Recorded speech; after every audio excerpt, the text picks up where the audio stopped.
Going on to topic 5 of module 5. This is applications or word problems of polynomial equations, which we'll be solving.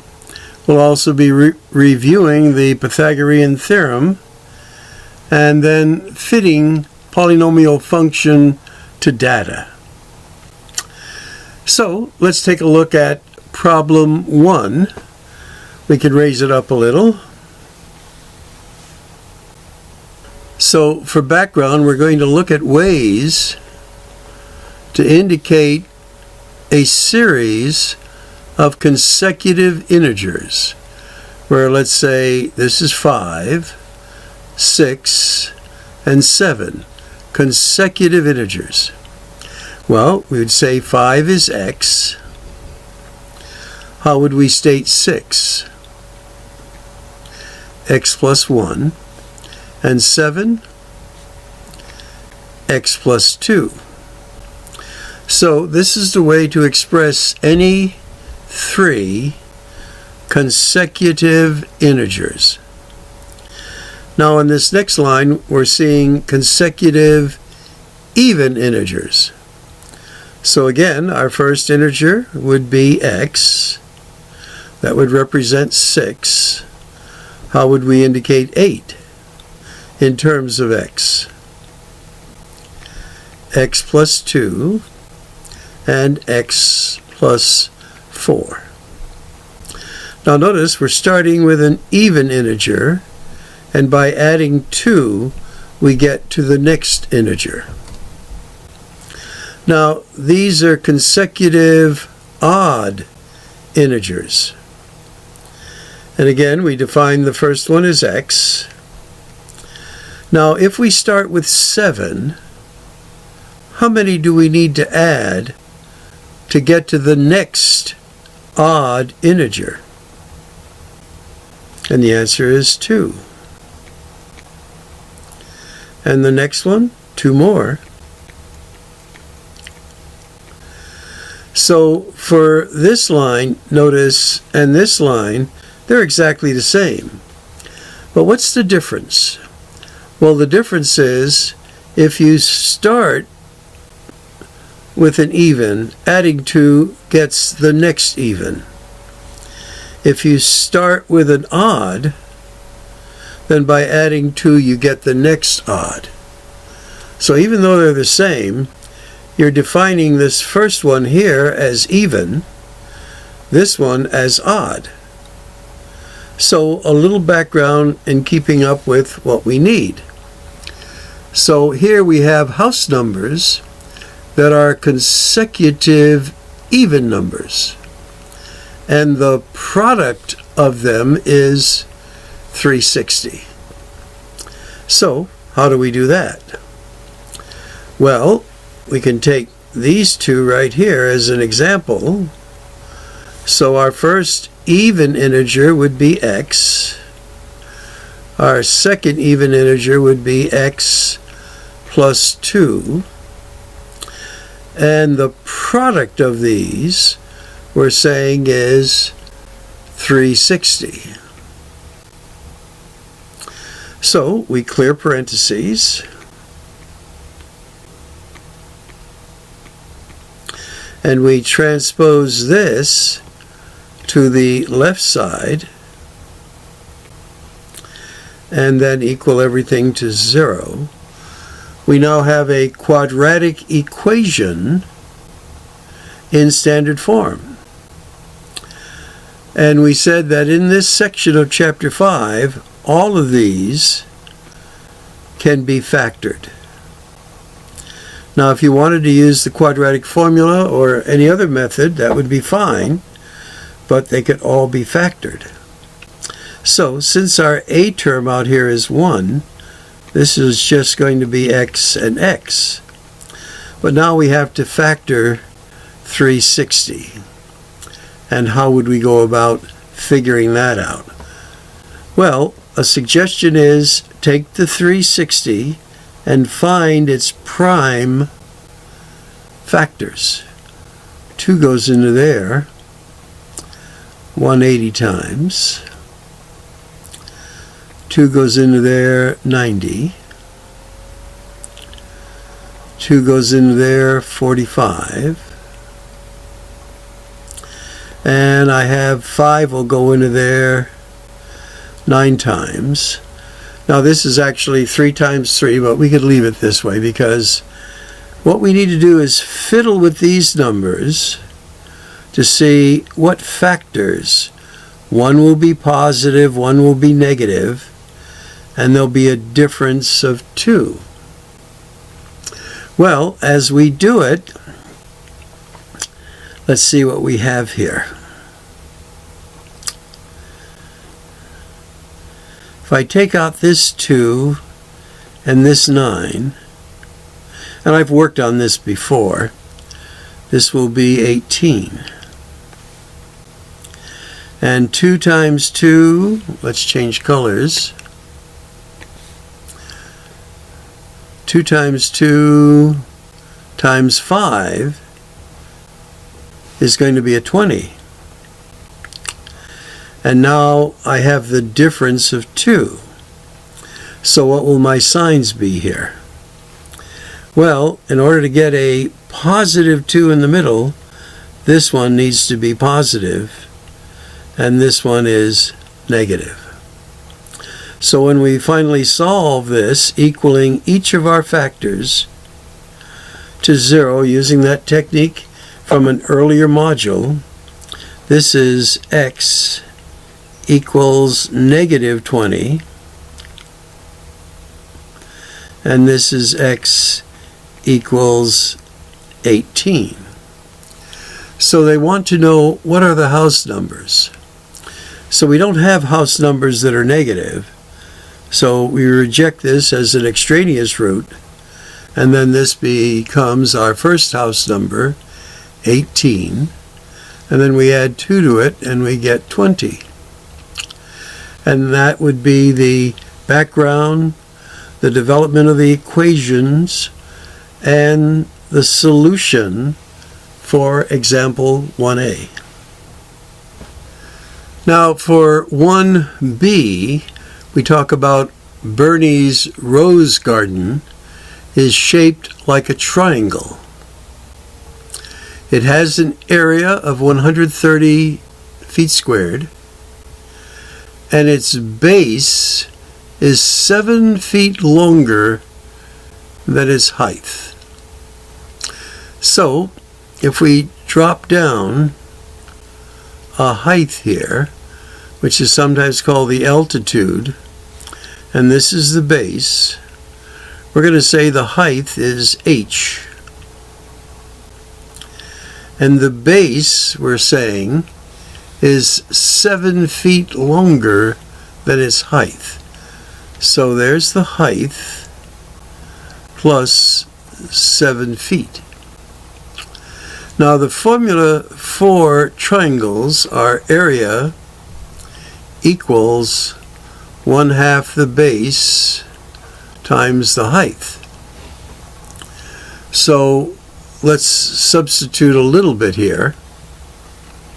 And our area is 130, so let's put that in there. And to get rid of this 2 here as a fraction, we're going to multiply both sides by 2. Here they just cancel out.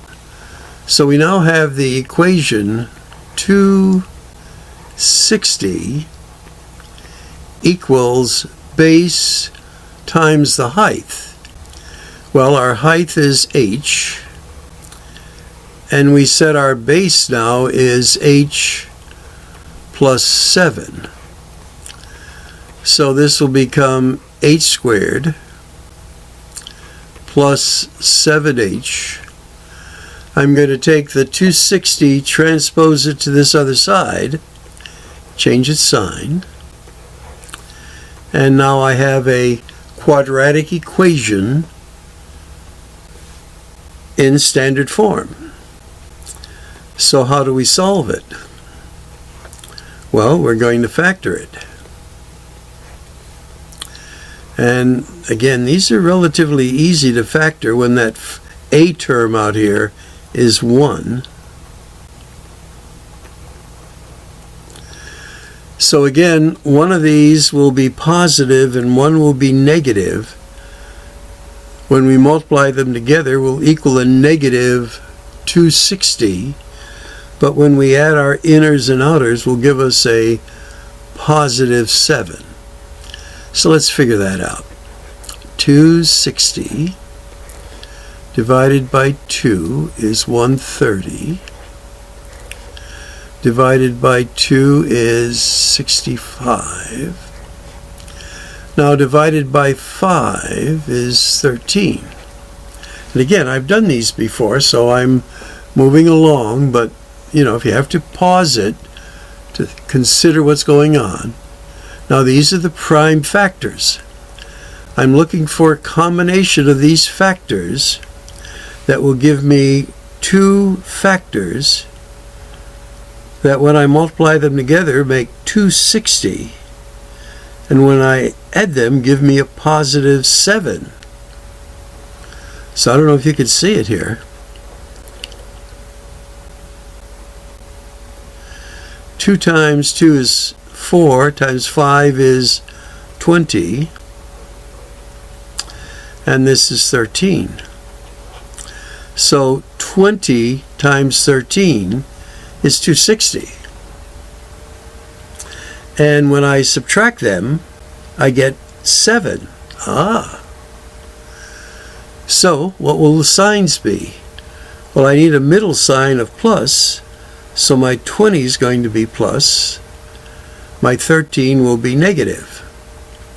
Again, we're equaling each of these to 0. As we solve for zeros, this will be h equals negative 20. This is h equals 13.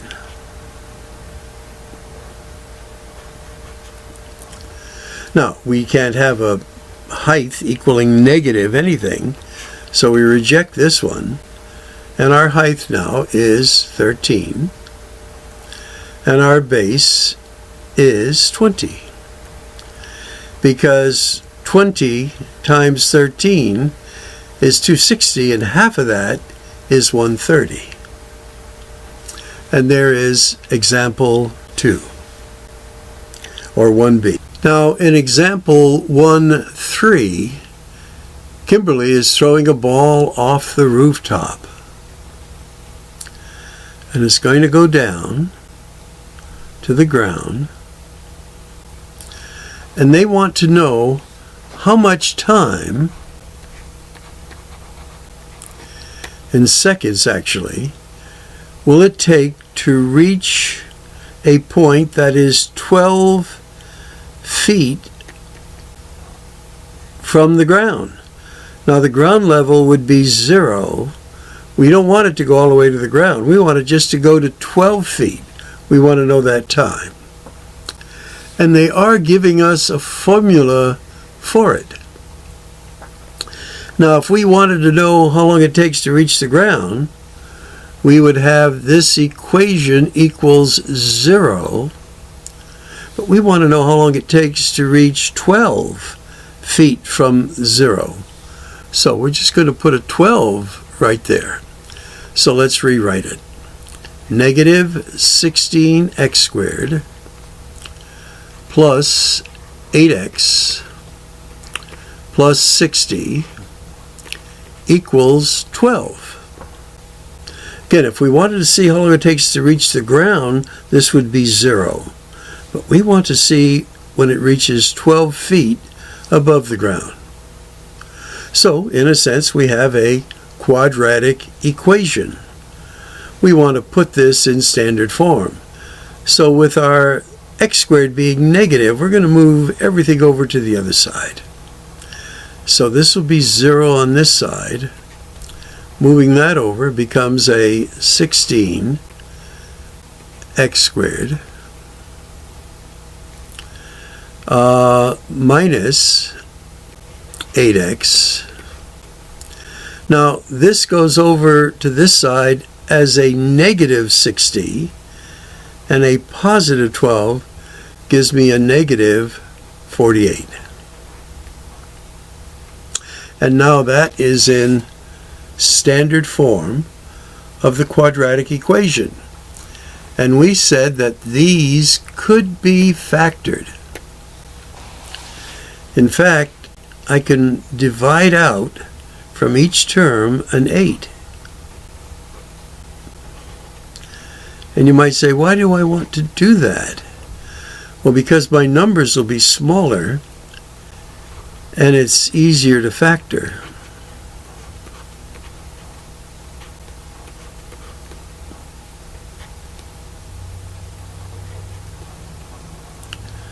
And there's what I have.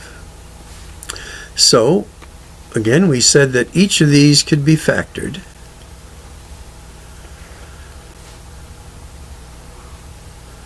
So this is prime. We know this is going to be 2x and an x. And now if we put a 6 there, that's not going to be a negative 1. If we put a 3 and a 2 there, this is not going to be negative 1. But if we put the 3 there and the 2 there, through trial and error, that will work. Now, what will our signs be? Well, we need a negative in the middle. So the combination of the outers will give us a negative 4x. Inners, a positive 3x, a difference then of a negative 1x. So again, we're equaling each of these factors to 0. X here is going to equal a negative 3/2.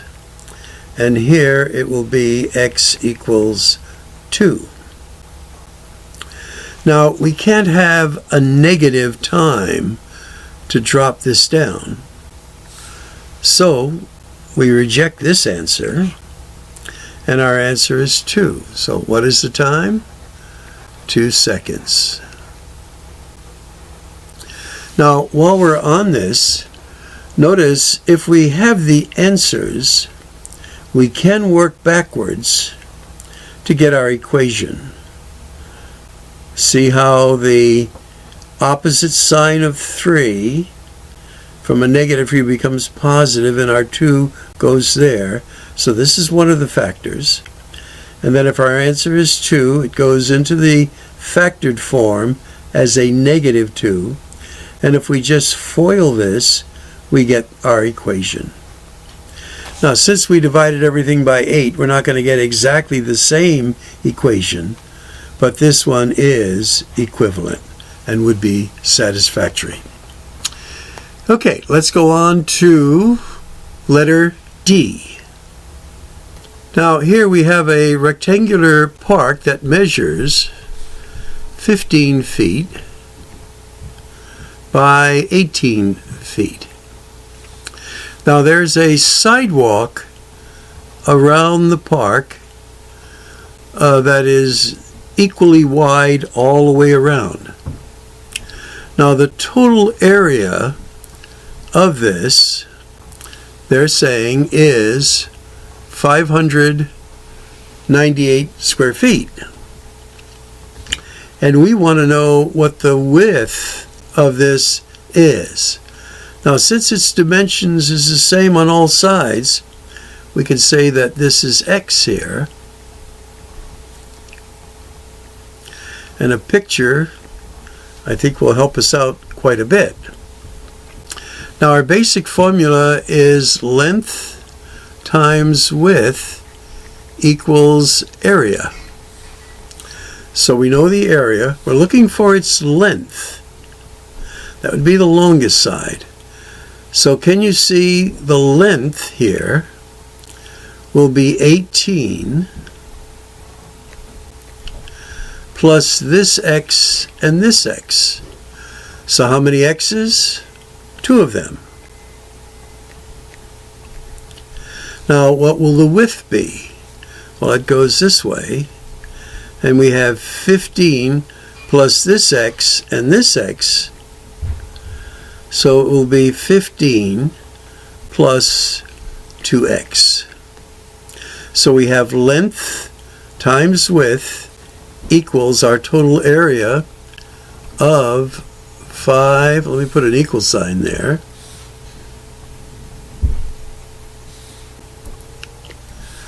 598. Now we have to FOIL this to get it out of the parentheses.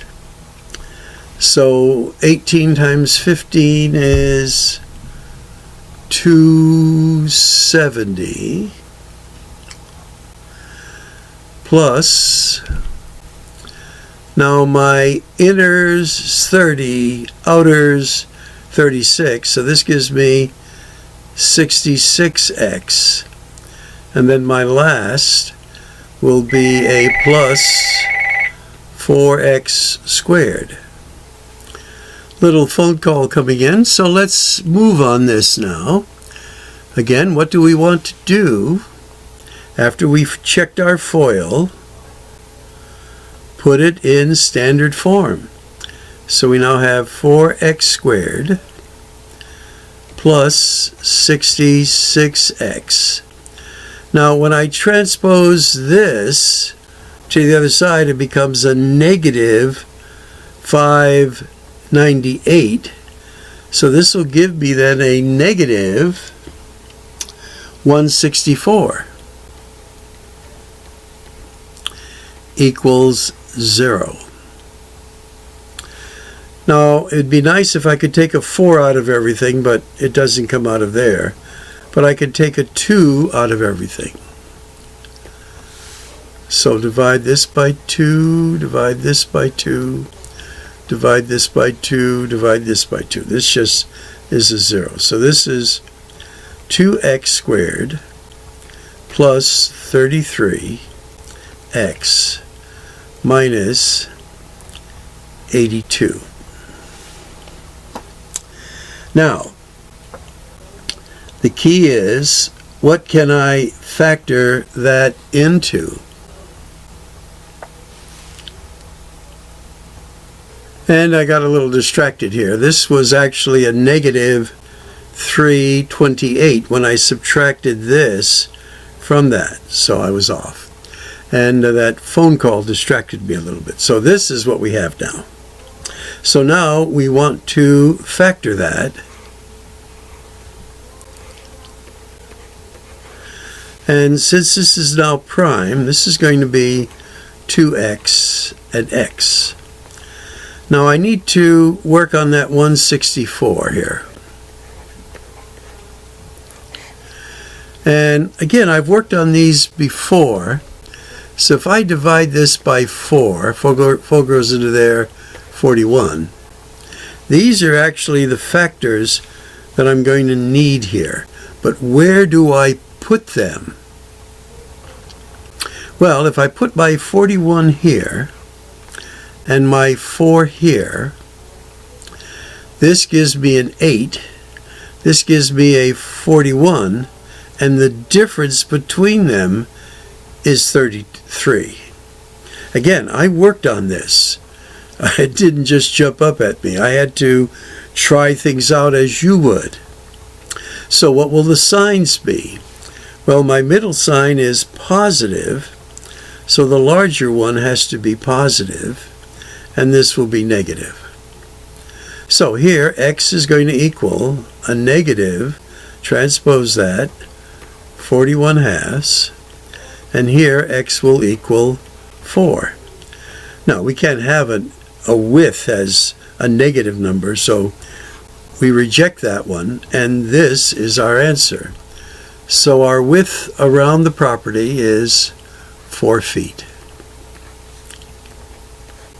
And everything checks out, and the answer is down below. All right, we now want to give a little bit of background on our next lesson, which deals with a right triangle. And there was a famous Greek that did things about this here.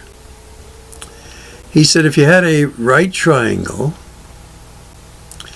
the short leg, which we'll call A, and the long leg adjacent to the right angle we'll call B, then this long side opposite the right angle we're calling C, and short leg, long leg, opposite side C, that's the hypotenuse. And he determined, after many experiments, that if you squared side A and if you squared side B, that's going to equal the square of side C. Wow. And we name that after Pythagorean, the Pythagorean Theorem. So now they give us a triangle, a right triangle.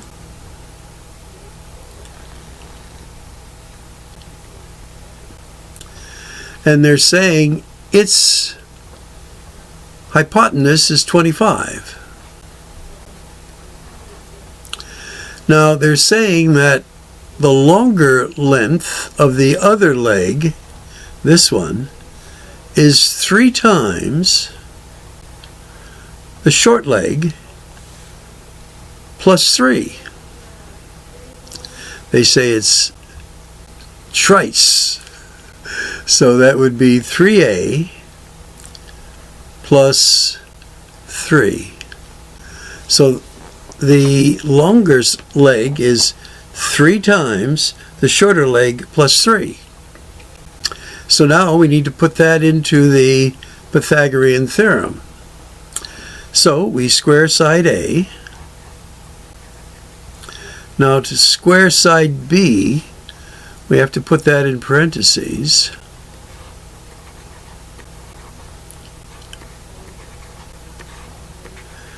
And then we square the hypotenuse. So, when we expand this, we get the first term squared, which is 9a squared. Multiply these two together, we get 9a, double it. For our middle term, that's 18a. Square this term, gives us a 9. And this is going to be 625, that's 25 squared, that I'll put over on this side, save us a little room.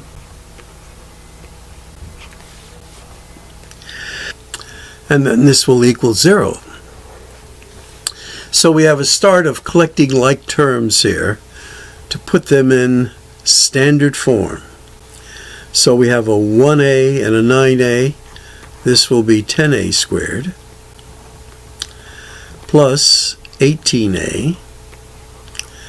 And now when I do my subtraction here, this will be a negative 616. And that all equals 0. Now we do want to try to make the numbers a little smaller. And I see each are even, so we can divide out a 2.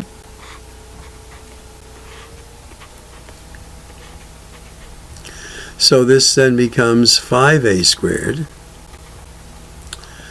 plus 9a minus 308 equals 0. Now, we need to factor this. And of all the ones we had to factor, this was the most challenging. We know this is 5a, and this is going to be an a. So we take our 308 here, and let's see what we can come up with. Divided by 2, this becomes a 1. And I could take a 2 out of there, and I end up with a 77. And I could take a 7 out of there, and I end up with this. Now, again, I'm looking for something with a difference of 9.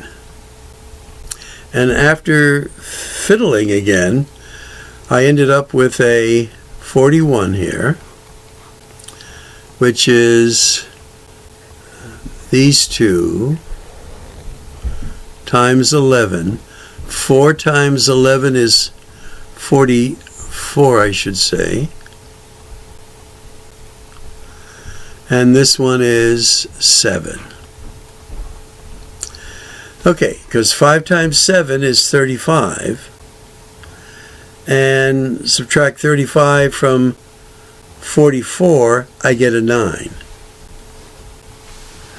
Now, what's my signs? Well, I need a positive in the middle, so my larger one here is positive, and this one is negative. Now notice when we go to solve this, A here, from this one, again, equals 0, will be a negative 44 fifths. Can we have a length that is negative? No. So we reject this one. And this one is A equals 7, which is reasonable. So A is 7. This side is 3 times 7 is 21 plus 3, 24. So this is one of these special right triangles, a 7, 24, 25. And that's what's listed down below, and that's how we did it. Okay, we'll wind this up.